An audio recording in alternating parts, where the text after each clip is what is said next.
Good day, my dear students. How are you all doing? Unfortunately, I won't be able to meet you online again as I will be traveling to Manila to attend the Philippine Educators Congress. I have recorded my lecture on the formation of conscience for you. Please watch it attentively and learn from it. Before we start, please join me in this prayer. In the name of the Father, and of the Son, and of the Holy Spirit. Amen. Heavenly Father, we come to you today in prayer, asking for your guidance and wisdom as we begin this online class. Help us to stay focused and attentive as we learn and grow together. Give us the strength to stay motivated and the courage to ask questions when needed. We thank you for the opportunity to learn and grow in knowledge. May our minds be open to new ideas and our hearts be filled with understanding. In Jesus' name, amen. In the name of the Father, and of the Son, and of the Holy Spirit. Amen. Our topic for today is formation of conscience. You see, in the study of Christian ethics, we often talk about laws, virtues, and commandments. But where do these external truths meet our internal reality? They meet in the conscience. According to the Second Vatican Council, it says, conscience is the most secret core and sanctuary of a man. There he is alone with God, whose voice echoes in his depths. That's from the Gaudium et Spes number 16. That's why it is really important to have the formation of conscience. Ang problema, yung expression natin na wala kang konsensya. Pag ang sinasabi sa'yo wala kang konsensya, ibig sabihin, hindi mo alam kung anong tama o mali. O kaya, kung wala kang konsensya, pwede na ang mga desisyon mo, ang mga ginagawa mo, kahit mali, ginagawa mong tama. At yung tama, ginagawang mali. So, yun ang tinatawag na walang konsensya. Hindi pwede yun. Kasi dapat tayo, gagamitin natin ang ating konsensya. But it's not an ordinary conscience. It has to be a formed conscience. Formed and informed conscience. Okay? To effectively form our conscience and guide our moral decisions, it is essential to heed the warning message from St. Paul, who reminds us of the importance of aligning our actions with our faith and the teachings of Christ. His letters emphasize the necessity of discernment and the cultivation of virtues that will strengthen our inner moral compass, enabling us to navigate the complexities of life with wisdom and integrity. Let us take these lessons to heart and reflect deeply on how they apply to our choices and behaviors. Do not conform to the ways of this world. According to the letter of St. Paul to the Romans, do not conform to the pattern of this world, but be transformed by the renewing of your minds. Then you will be able to test and approve what God's will is, His good, pleasing, and perfect will. And so, St. Paul warns us against conforming. If we only listen to what social media or popular culture says is right, our conscience becomes dull. Formation requires renewing the mind, which is an active effort to learn what is actually true rather than just what is easy. So let us not be conformist. Actually, let us be discerning. Let us try to listen to the Word of God, discern the will of God, and then with integrity, let us do what ought to be done, what is right and what is good. How do we calibrate or how do we improve our internal compass? Of course, We align it with the objective truth of God's Word. So, formation of conscience is impossible without a relationship with the Scripture. So we say, the light for the path is the Word of God. According to Psalm, your Word is a lamp for my feet, a light on my path. So therefore, when you face a tough ethical problem, do not refer to the manual. Reading the Gospels helps you understand the character of Jesus Christ and influences your sense of right and wrong. So instead of just asking, what is the rule? You should also think, what would Jesus do in this situation? Okay? So the first thing to do in order to form and inform our conscience is we must read the Word of God. Bible, Scripture. Mahalaga. Kasi yan ang basis natin talaga kung ano ang tama at mali, di ba? Ang salita ng Diyos. At dapat hindi na lamang binabasa, dapat isinasabuhay. Okay? Of course, aside from reading the Bible, let us also remember that conscience is personal, but it is not private. We form our conscience within a community, the church.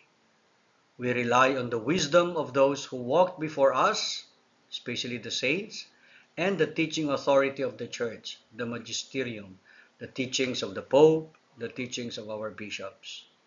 And so we must learn to seek counsel and wisdom.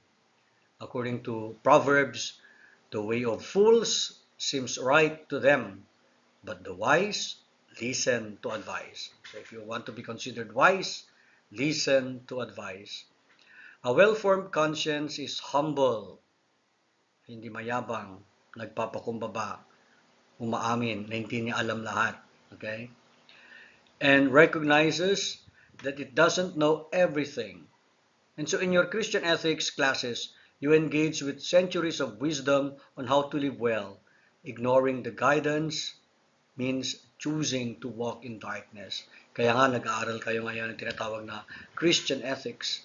Nag-aaral kayo ng tinatawag na moral theology para you will listen and learn and then, of course, follow the teachings of the church and, of course, follow the advice of the saints, especially those who have gone ahead of us. Okay, yan ang ibig sabihin yan. Why do we do this? Why do we form and inform our conscience? Well, it is not to become legalistic rule followers. Hindi naman yung gano'n, na para legalistic tayo. But rather, we inform our conscience, we improve our conscience to love better. Because a clear, a good, and right conscience, excuse me, removes the barriers between us and God and between us and our neighbors. Okay? So therefore, the goal of this command is love, which comes from a pure heart and a good conscience and a sincere faith. The main goal of Christian ethics is love, that we may love God more and that we may love others better. When you develop your conscience, when you have a formed and informed conscience, you gain freedom. You are no longer controlled by impulse or fear. Hindi na pabigla-bigla ang desisyon. Marunong ka na talagang magdesisyon ng tama. And you can choose what is good even when it is hard. Okay? That's why it's important, therefore, to form our conscience. Let us undergo the formation of conscience. The development of autonomous and responsible and optimistic individual. This is the goal of moral education and what is expected. After moral education, you're expected to become responsible. Responsible is to be able to respond. So, able to respond. Because no person is an island. We interact with others. They have needs. May mga kailangan sila. May mga hinihingi sila. May mga dapat natin silang, meron dapat ibigay. and that is being responsible, the ability to respond to the needs of others. So a good, responsible individual, autonomous individual is responsible. Next, a good person is autonomous. Autonomous means hindi lang nadadala, hindi nakakaladkad. Meron siyang prinsipyo, pero ang prinsipyo niya tama. Okay? Autonomous siya, ibig sabihin, he can decide on his own, especially at your age. You're already on an age of reason, dapat alam mo na kung anong tama at mali. So pag tawagin ka at alam mo na masama yun, huwag kang sasama, huwag kang pahihila. Hindi ka kaladkarin dapat. You are an autonomous person. That is a mark of a good person. And then, optimistic. A good person is optimistic because we believe in the possibility of change. Meron tayong mga pagkukulang. Meron tayong mga kahinaan. But let us be optimistic. Kaya nating magbago. And besides, our God is a God of second chances. Binibigyan niya tayo palagi ng pagkakataon para magbago. And so ito yung mark ng mabuting tao. Responsible, autonomous, and optimistic. How? How do we become good? First, by embracing the ideal of autonomy. Embracing the ideal of autonomy means an individual has the freedom to make their own decisions. In contrast to a child's conscience, which often adheres to a rigid must framework dictated by external standards. Yung mga bata, kung pansinin nyo, kung sinabi ng magulang, dito ka, dito siya. Oy, dapat wag mo gawin yan. Wag mo gawin yan. So, must. Dapat ganitong gawin mo. Ganun. Pero as you mature at your age, you must become autonomous. Dapat ang decision mo na paggawa ng kabutihan nanggagaling na sa kalooban, nanggagaling na sa sarili mong isip. Hindi mo gagawin ang tama dahil may nagsasabi. Ginagawa mo ang tama dahil tama. Gumagawa ka ng mabuti, hindi dahil may nakatingin, dahil may nagsasabi, dahil may nag-uutos. That's not being autonomous, that's childish. Gumagawa ka ng mabuti dahil alam mo na mabuti yan. At dapat gawin yan. That is the meaning of autonomous. Autonomy, therefore, empowers individuals to chart their own paths, na ikaw mismo ang gumagawa ng sarili mong buhay. Hindi ka nadidiktahan ng kung sino-sino.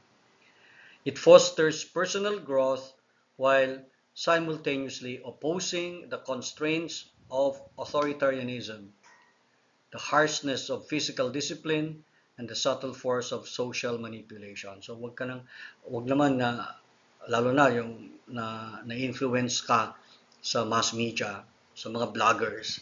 Hindi dapat may sarili kang pag-iisip. At tignan mo muna kung tama. You have to investigate. So wag padadala sa mass media, sa mga sinasabi ng mga vloggers. Dapat mag-isip.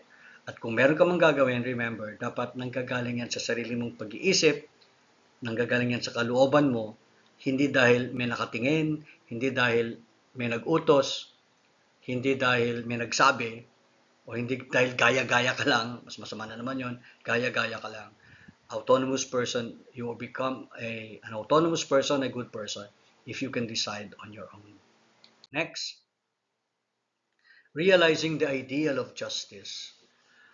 To learn to act with justice is the complementary element of autonomy. Two main elements of justice, equality, entails the consideration of the problems in life for all the equality of all human beings. We are all created under the image of God. We are all human persons, and therefore we should treat each other equally as human persons. Huwag nating tignan ng ibang tao na mas mababa or mas mataas sa atin. We are equal. And so because we are equal, then we should render what is due to others. What is due to others. Huwag yung masyadong mataas na kumbaga parang alila ka na. Huwag naman yung masyadong mababa na mukhang ano ba yun? You look down on others. Mata pobre ka na. Hindi naman ganoon. To be fair, to be just is that we respect each other. because we are all creatures of God and that we are equal. And second, reciprocity. Understanding human relations so no one can participate in the lives of the people. I give you this and you have also, I can give and I can receive. That's reciprocal. Okay? Hindi pwede na ang paggawa o sa buhay natin sa mundo, ikaw lang palagi ang bigay ng bigay. Kailangan marunong ka rin tumanggap ng pagmamahal, tumanggap ka rin ng pasasalamat, tumanggap ka rin ng tulong dahil hindi ka naman talaga perpekto. Kahit ikaw ang pinakamayaman, you still need things. At kahit ikaw ang pinakapobre, pinakamahirap, you can still give things. So, according to PCP2, no one is so poor so as not to give anything, and no one is so rich so as not to receive anything. All of us, reciprocal. There should be give and take, especially in goods and services. If we do that, then we become just. Dapat pala mayroon akong ibibinibigay dito. For example, as your teacher, okay, I have the obligation to teach, to share my ideas and my insights. On your part, you have the obligation to give respect, to listen.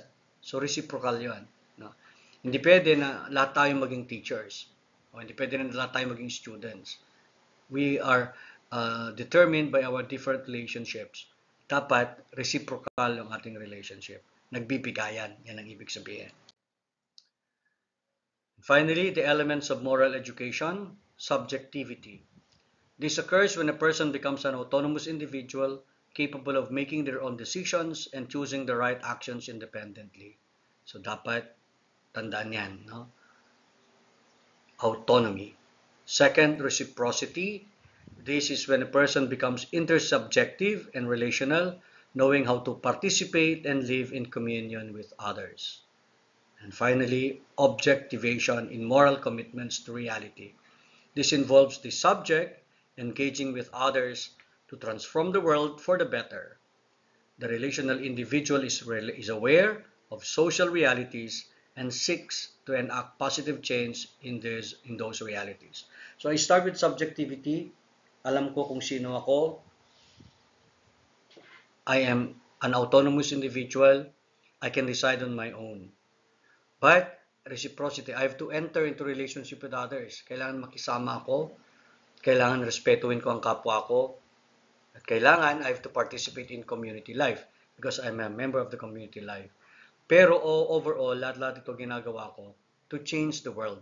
I live in a reality. I live in the world. And the world needs transformation. Kaya nga, we are there to transform the world. Okay? We are here actually to make the world better. And that is the purpose of moral education. Why we study Christian ethics. Okay? There is also what we call character formation. First is the inculcation of principles. To take action, we always need a guiding principle. Our actions reflect our belief. So dapat mayroon tayong tinatawag na character. At yung taong may character, may prinsipyo. At yung prinsipyo na yan, natututunan sa magulang, lalong-lalo na sa pag-aaral ng Christian ethics, at sa mga kasama. Okay? So dapat meron kang prinsipyo. Ang tinatawag na inculcation of principles. In order to act, we must be guided by principles. So our actions without principles would be blind. Nakakatakot yun. Yung gumagawa ka, you are not guided by principles. On the other hand, principles without action is pure romanticism. Wala ring mangyayari. So dapat nagkasama yan. Prinsipyo at gawa.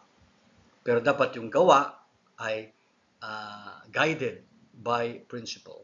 And the principle is manifested in action. Next, good examples. A principle indicates what we should do, while a model demonstrates what we should aspire to be. So kailangan, aside from having a good principle, dapat meron ka rin tinatawag na model. Meron kang iniidolo, so to speak. Pero be careful dapat ang iniidolo mo, yung dapat na idolohin. the one who should be respected. Usually, I propose the Pope, the saints. Ito yung mga dapat heroes natin. Sila dapat ang ginagaya natin. Hindi yung kung sino-sino ang ginagaya natin. Dapat mag-isip din tayo, sino ba yung dapat na mga modelo sa buhay ko? Pwede mga magulang, mababait ang mga magulang. Pero kung medyo mahina ang magulang, maghanap ng ibang modelo. Maybe a teacher, pero ang pinakamaano would be the saints. Sila mga heroes natin. Yun ang the best models natin. And then, thirdly, taming of the passions. Kahit na gusto natin magpakabait, meron tayong mga passions, damdamin. Panibugho ng damdamin, nakakatakot yan. We cannot fulfill our potential without mastering our passions, as uncontrolled feelings can become tyrannical and hinder our actions. So dapat matuto rin to be a good man of character. We must learn to control our emotions, control our feelings, tame our passions. Tame our passions. Methods: witnessing. What matters most in life is praxis. Praxis involves both action and reflection. Action without reflection results in mere activism, while reflection without action leads to verbalism. Remember that, ha? Maganda yan. Action without reflection results in mere activism, while reflection without action leads to verbalism. A true witness is someone whose words and actions are in harmony and they live according to their beliefs. That's how we become a person or a man of character. Next, dialogue. This involves having both sympathy and empathy. Empathy is placing oneself in another's shoes, accepting them, and understanding their perspective. We must learn to enter into dialogue, and we must have sympathy, yung nakakaramdam, nararamdaman mo ang nararamdaman ng iba, at empathy, you really put yourself into the shoes of another para maintindihan mo ang kapwa. Kailangan din ng examination of conscience. Sana gagawin nyo to every night. This process is tied to the continuous renewal of life. Introspection should be theocentric, God-centered, and Christocentric. Focus on Christ. When you examine your conscience, ano bang nangyari? Do not compare yourself with others. Delikado yan. But rather, compare yourself with Jesus. Compare yourself with the Word of God. Yun ang dapat na examination of conscience natin. Kasi pag sa ibang tao, baka maging mayabang ka, ay, mas mabait naman ako dyan. Or, ay, ang sama-sama ko pala. So, either or, hindi maganda yon. But when you compare yourself with Jesus, when you examine your conscience according to the words of God, according to the Word of God, and according to Jesus, then that's tama yan. No? Then give direction of conscience, makinig din sa mga advice ng kapwa, lalong-lalo na yung mga spiritual directors ninyo, yung mga pare, and disciplined life. Disiplina ang kailangan. No? May nagyaya sa yung mag-inuman, disiplina, sabihin huwag. May nagyaya wag mag-aral, disiplina. This shows that you are a man of character. Usually, nakakantsawan kayo, nakakantsawan yung mga nagpapakabait. Pero, huwag padala sa kantsaw. Kasi, ang totoong mabuting tao, a man of character, may disiplina. Ang taong walang disiplina, walang mangyayari din sa kanya in the future. So, better make a decision, you better be disciplined.